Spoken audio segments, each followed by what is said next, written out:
세상에는 열심히 일하는 사람, 노력하는 사람이 빛을 보게 되어 있어요. 근데 영적인 것도 똑같아요. 천국은 침노하는 자의 것이에요. 천국은 사모하는 자의 것이에요. 그러니까 열심으로 하나님의 나라를 사모하고, 그리고 그 영적인 복을 받고자 애를 쓰는 사람에게 하나님이 복을 주시게 돼 있어요. 에서라고 하는 사람은 훨씬 더 좋은 조건을 가지고 있었음에도 하나님의 나라에 대해서와 하나님의 것을 하찮게 여겼어요. 에서는 장자로 태어났기 때문에 그냥 태어나서 보니까 그렇게 하나님의 장자권을 가진 거예요. 어떤 사람은 태어나고 보니까 믿음의 가정에, 장로님 집안에, 목사님 집안에 태어났어요. 그래서 태어나서 보니까 우리는 모태신앙이야. 그러면서 어렸을 때부터 그냥 예수를 믿는 그런 분위기가 된 거예요. 얼마나 그 영적으로, 상황적으로, 자기의 환경적으로 좋은 조건을 타고난 겁니까? 그렇게 좋은 조건을 타고났음에도 하나님이 주시는 영적인 것을 하찮게 여기는 사람들이 있어요. 하나님이 주시는 그러한 예배의 특권, 하나님께 기도할 수 있다는 놀라운 은혜, 누구보다도 먼저 예수를 알게 됐다는 이 큰 사랑을 하찮게 여기는 거예요. 그래서 별것 아닌 것처럼 여기고, 돈은 귀하게 여기고, 세상의 성공은 굉장히 크게 여기는데, 하나님이 주시는 이 놀라운 영적인 복을 가볍게 여기니까, 하나님께서는 에서가 그것을 그냥 팥죽 한 그릇보다도 못하게 여기니까 그 모든 것을 걷어가니, 에서의 후손인 에돔 족속은 지금 전 세계에서 눈을 씻고 봐도 없어요. 그보다 훨씬 열악한 환경에 속해 있었던 야곱을 보면, 야곱은 태어나고 보니까 형하고 같이 태어난 쌍둥이인데도 장자가 아닌 거예요.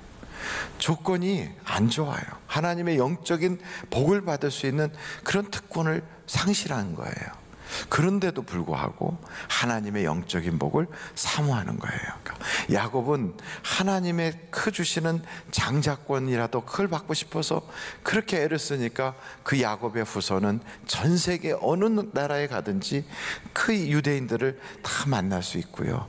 또 그 인구도 얼마 안 되는 유대인들이 세계의 경제라든지 언론이라든지 문화예술이라든지 그런 데서 독보적인 그러한 사람들로 두각을 나타내고 있는 걸 보면, 하나님이 복을 주시니까 그렇게 되는구나. 여러분, 영적인 복을 하찮게 여기지 않기를 간절히 바랍니다. 그러니까 하나님이 주시는 복을 우리가 거저받은 게 너무 많거든요. 생명도, 태양도, 저 비도, 그리고 우리 주변에 있는 모든 환경도 대부분 내가 한 게 없어요. 나무도 내가 심지 않았어요. 그런데도 그 모든 걸 하나님이 다 키우시잖아요. 새소리를 들을 때마다 내가 새를 키운 적이 없어요. 근데 하나님이 나에게 그런 귀한 음악, 노래소리가 들리게도 하시잖아요. 하늘의 별과 달을 밤하늘에 이렇게 바라보면 우리의 마음이 얼마나 원대해집니까? 그걸 보면서 아름답다, 이런 느낌을 받는데, 여러분, 그거 내가 하나도 수고한 게 없다고요. 그런데 하나님이 다 주셨어요. 이것뿐이겠어요? 내게 기도하면 응답 주시고, 예수 믿어 구원받게 하시고, 내 죄진 것 다 사해 주시고, 이 얼마나 놀라운 일입니까? 아멘.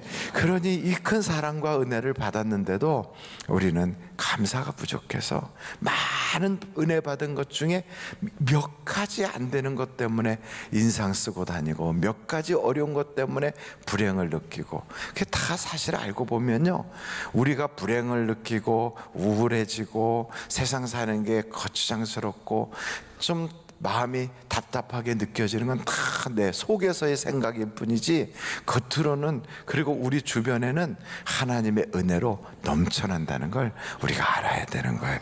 내가 날마다 숨쉬는 공기도 내 노력이 없다고요. 오늘 내 주변을 가만히 이렇게 살펴보면 나는 하나님의 은혜로 폭 쌓여서 그 속에서 생명을 유지하고 살아가요.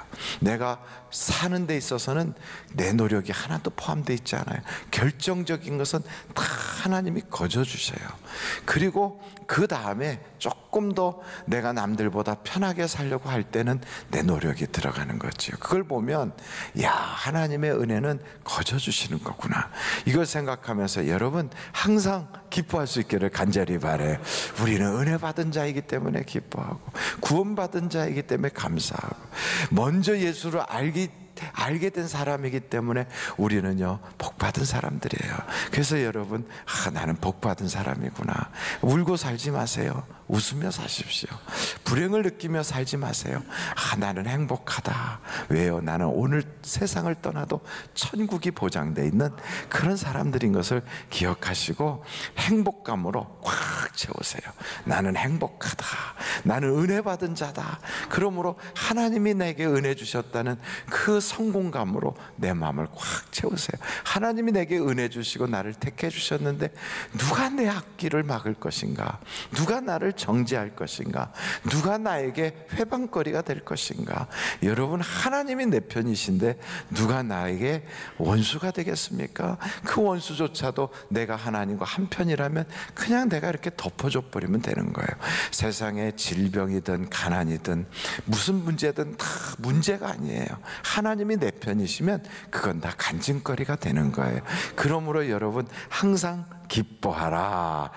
감사하고 기뻐하다 보면 마음도 밝아지잖아요. 그러면서 하나님 성령으로 충만케 해주세요. 나로 하여금 하나님의 축복의 통로가 되게 하시고 말도 생각도 반듯하게 밝음이 나가게 하옵소서. 그래서 내게서는 빛이 비쳐라. 이렇게 빛이 이렇게 쫙 나가는 거예요. 여러분, 어둠이 있을 때 우리는 도리어 일어나서 세상을 향하여 빛을 비치는 자다. 그러면 모든 세상의 재물이 우리에게 몰려온대요. 그러므로 여러분, 영적으로 그것이 잘 안 되면 그걸 사모하세요. 하나님께 사모하면 하나님이 주시는 겁니다. 하나님을 앙망하는 자는 피곤치 않아요. 몸이 자꾸 피곤한 건 영적인 문제가 있을 수도 있어요. 자꾸 마음이 눌리는 것은 영적인 문제가 있을 수 있어요. 그래서 영이 충만해지면 몸도 가볍고요, 마음도 기쁘고요, 생각이 반듯해지고요, 세상을 살아갈 때 그 사람을 만나면 그냥 빛이 이렇게 비치는 것처럼 내 속에 어둠이 싹 빠져나가요. 여러분, 세상에 근심 걱정 없는 사람이 어디 있겠습니까? 그런데도 주님은 항상 기뻐하라 그래요. 왜냐하면 우리의 시선을 기뻐하는 쪽으로 돌리라는 거예요. 우리의 마음을 기뻐하는 밝음을 가지라는 거예요. 왜요? 하나님이 내 편이시니까, 하나님이 내 아버지시니까, 예수님이 나의 구원자시니까. 그래서 생각을 울지 마세요. 어둡게 하지 마세요. 밝게 하세요. 그러고서 항상 기뻐하는 거예요. 하나님, 그 일이 잘 안 되면 이렇게 기도하면 돼. 하나님, 내게 기쁨을 주세요. 내게 밝음을 주세요. 내가 항상 감사할 수 있게 해주세요. 내 영이 그냥 찰싹거리는 얕은 바다와 같아요. 접시물에 이렇게 고여있는 것처럼 너무 이렇게 얇아요. 그래서 하나님, 내가 깊은 바다와 같이 내 속이 요동치지 않도록 하나님께서 내게 평안을 주세요. 영적인 사모함이 여러분 속에 있으면 하나님이 주시는 놀라운 은혜가 더 풍성해질 줄로 믿습니다. 여러분, 저는 얼마 전에 어떤 권사님을 만나 뵀는데, 그 권사님은 남편을 20년 전에 먼저 천국에 보냈어요. 그리고서 혼자서 5아이를 키웠어요. 20년 동안을 혼자서 5아이를 키웠어요. 근데 그 권사님이 그러면서도 교회 일이라면 앞장서고, 그러면서 예수님 다음으로 목사님을 그렇게 그냥 섬기듯이 그렇게 한 거예요. 그래서 왜 그러셨냐고 그랬더니, 내가 예수님을 직접 섬길 수가 없으니까 목사님을 예수님 대행이라고 생각하고 그랬어요. 그러시더라고요. 그런데 놀라운 건 그 자녀 5 중에 3사람이 목회자가 됐어요. 3사람이 목회자가 됐어요. 근데 그 중에 한 사람은 현재 공무원으로 있으면서 신학 공부를 하고 강도사고시 합격을 했는데 지금 서기관인데 공무원으로서 서기관인데 부이사관으로 승진하기로 되어 있대요. 그러니까 얼마나 하나님이 복을 주신 거예요. 그 가정에 자녀들이 하나같이 그렇게 반듯해요. 그러면서 하나님께 내가 열심히 그렇게 한 것은 나 같은 그런 과부도 이렇게 아이들을 키우는데 어렵지 않도록 하나님이 도와주신 게 감사하다고. 근데 제가 보기에는 엄청 어렵게 아이들을 키우셨거든요. 근데 그것을 어렵지 않았다고 그렇게 이야기해요. 저는 그분을 보면서 야, 정말 하나님이 살아계시구나. 저렇게 하나님을 사모했더니 자녀들이 전부 다 그 어머니와 함께 그 식사 자리에 나와서 원로 목사님 4분과 저와 그리고 강북성전에 계시는 이준교 목사님 4분하고 이렇게 전체 식사를 대접하는데 거기 이렇게 앉아서 보니까 그 자녀들이요 얼마나 그렇게 반듯한지. 그래서 제가 이렇게 살펴보면서 하나님을 저렇게 사모했더니 영적 복을 받고 자녀들이 저렇게 다 복을 받았구나. 자녀 하나는 KT에 다니고 또 하나는 무슨 공기업인데 어디 다니고 막 다 이래요. 그래서 내가 볼 때 그는 부모가 다 있는 자녀들도 저런 회사 들어가는 건 쉬운 일이 아닌데 어떻게 저렇게 다 키웠을까?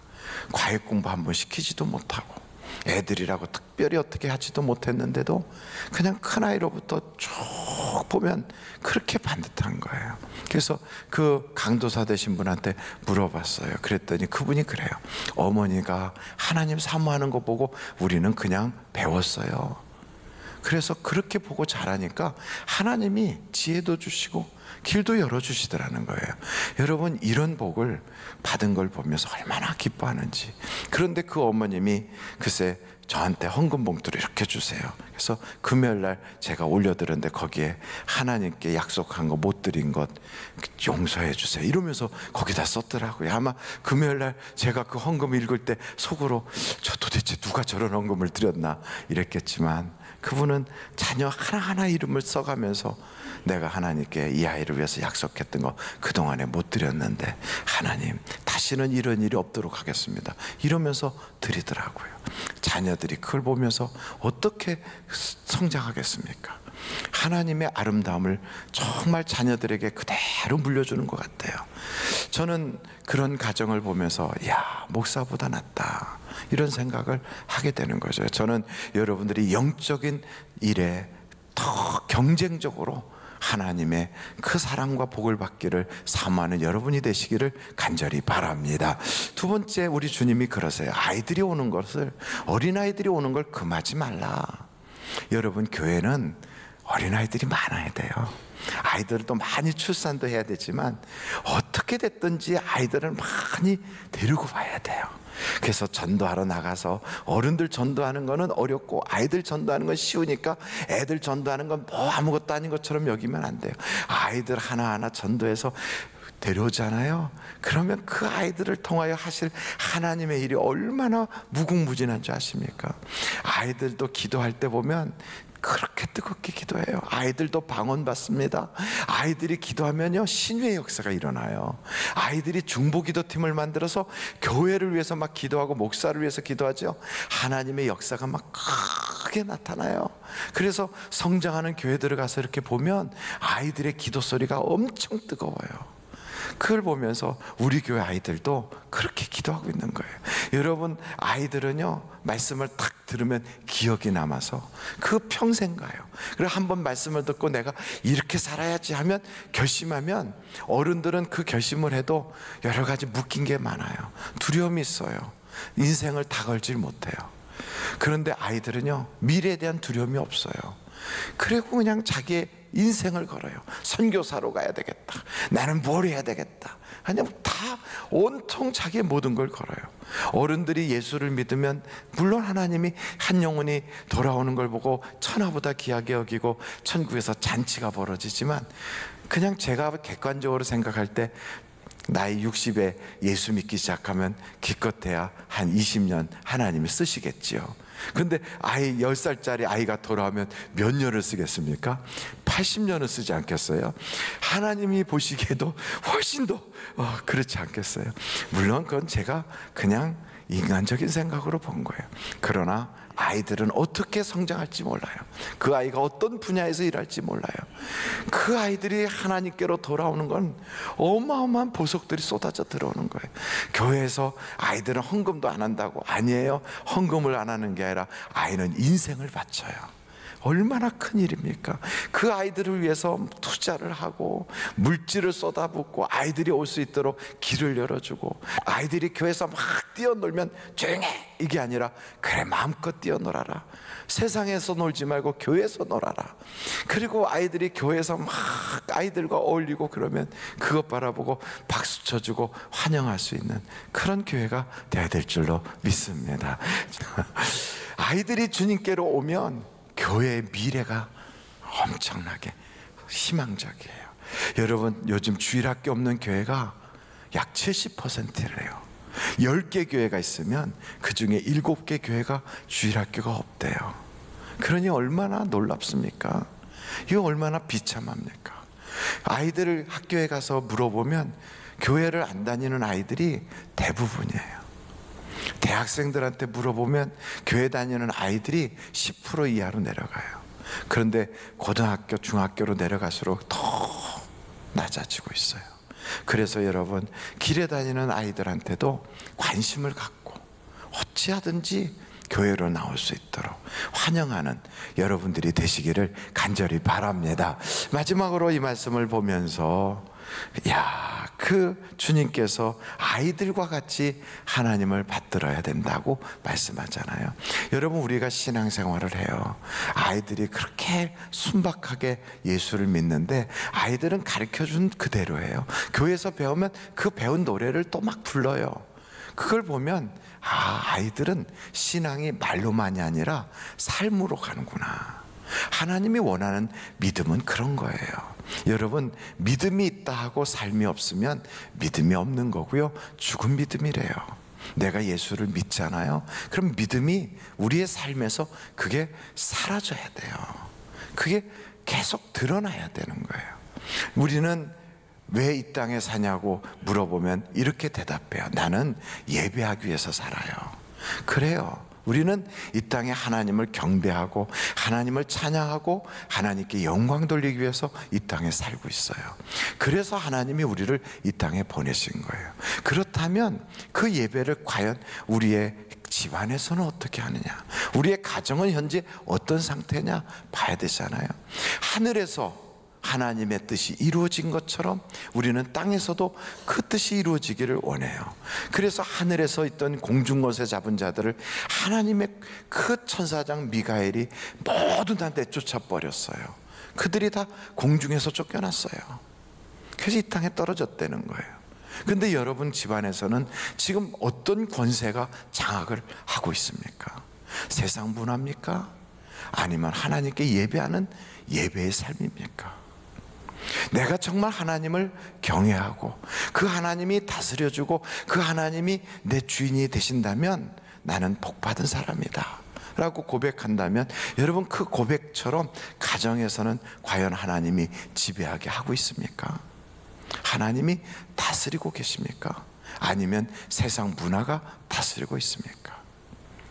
만약에 말로만 신앙생활을 하고 있다면, 가정 예배는 없고 가정에서는 예배가 아니라 TV와 드라마가 여러분의 주인이 되고 있다면 그거 바꿔야 돼요.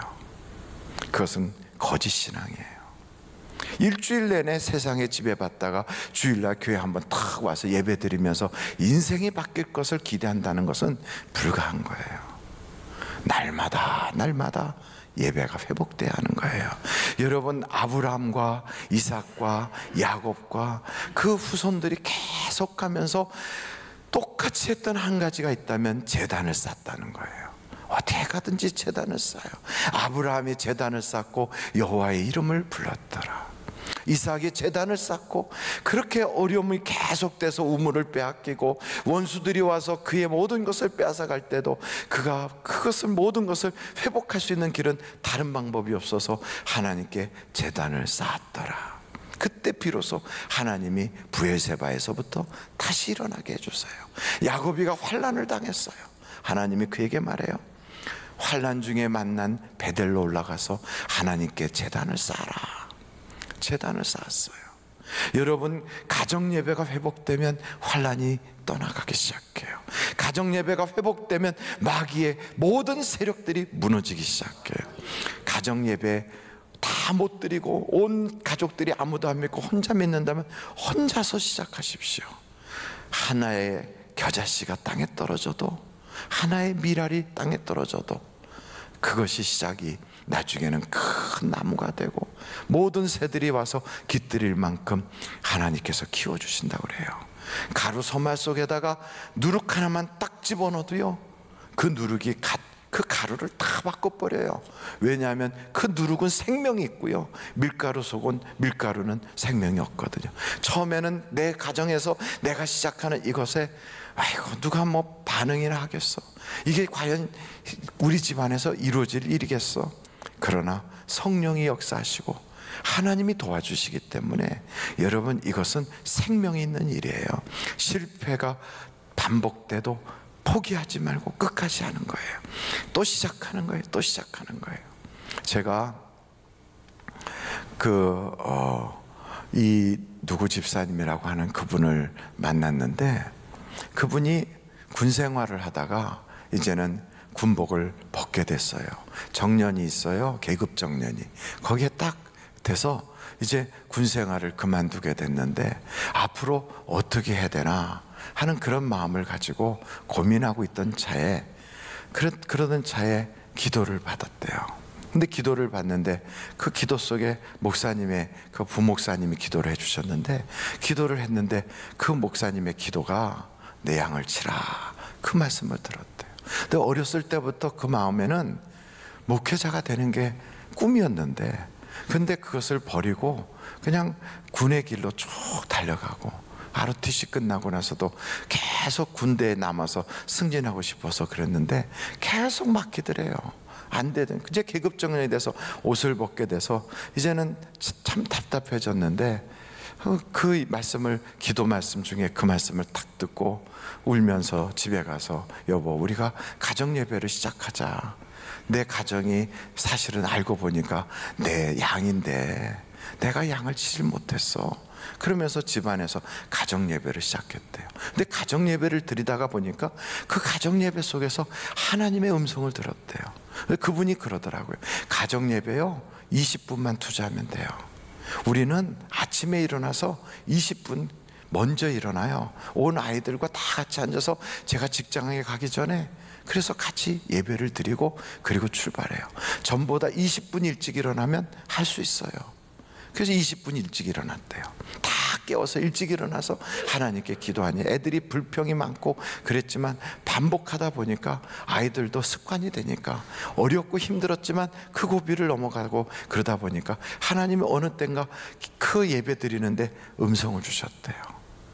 그래서 음성을 딱 듣고 그 길로 갔더니 하나님께서 군생활을 하면서 그 모든 것을 이제 계급 정년이 돼서 전역하고 또 갈 길이 막막한 그런 순간에 하나님이 길을 열어주시고 지금은 두 가지를 다 할 수 있게 해주셔서 내 인생에 이렇게 복을 받았어요 하고 고백을 하더라고요. 저는 그 이야기를 들으면서 야, 그렇구나. 교회에서 예배 드리다가 받은 게 아니라 가정 예배 드리다가 음성을 들었다는 거예요. 여러분 집안에서 마귀를 쫓아내세요. 예배를 드리지 못하게 회방하는 어둠의 영들을 몰아내세요. 하나님이 다스리게 하십시오. 하나님이 지배하는 가정 만들어 보시는 거예요. 그래서 내 집은 하나님이 주인이야. 악한 마귀가 내 가정에서 쫓겨나가는 것을 내가 눈으로 봐야 되겠어. 이러면서 그것을 순종하기 시작하면 여러분 가정에서부터 하나님의 축복이 시작되는데, 아브라함의 대를 이어서 1000대까지 복을 받잖아요. 우리도 똑같아요. 가정 예배가 회복되면 하나님의 복이 시작이 되는 거예요. 그래서 성경에 보니까 여호와 하나님을 사랑하는 자에게는 1000대에 이르도록 복을 주시리라. 여러분 그렇습니다. 사랑하는 것을 말로만 사랑하는 게 아니에요. 마음을 다하고 뜻을 다하고 힘을 다해서 사랑해야 되는데 그걸 어떻게 표현합니까? 예배로 표현하는 거예요. 힘들지요. 주일날 교회 오는 것만도 어려워요. 시간을 낸다는 게 쉽지 않아요. 아이들을 일찍 깨우고, 그리고 직장에 가는 걸 잠깐 멈췄다가 간다는 거 쉬운 게 아니에요. 근데 첫 시간을, 가정에 가장 먼저 모든 사람이 일하기 시작하기 바로 그 전에 하나님께 먼저 예배를 하고 가정재단을 쌓고 시작을 해나가면 하나님이 보장해 주시는 거예요. 하루가 달라요. 쌓여가면 쌓여갈수록 하나님이 일하시는 모습을 보게 되는 거예요. 여러분이 믿음이 있다면 그 믿음을 보이십시오. 그것을 신앙이라고 생각한다면 그 신앙을 살아보십시오. 그것이 바로 신앙이에요. 믿음이 있고 신앙이 있다면 어디까지가 내 신앙인가? 내가 산 만큼이 내 신앙이에요. 아는 것이 신앙이 아니에요. 말하는 것이 신앙이 아니에요. 내가 사람 가는 만큼이 거기까지가 내 신앙이에요. 여러분이 가정을 하나님께로 돌이킬 때, 여러분의 가정을 하나님의 지배권 아래 딱 굴복시킬 때, 우리의 모든 소욕을 딱 쳐서 주님 앞에 무릎을 꿇어버릴 때, 그리고 우리의 귀찮음, 피곤함, 또 조금 쉬고 싶은 마음들을 팍 예수의 이름 앞에 굴복시켜 버릴 때, 그때 비로소 하나님은 여러분을 위하여 일하기 시작할 것입니다. 천대에 이르도록 복을 받는 여러분의 가문이 되시기를 주님의 이름으로 축원합니다.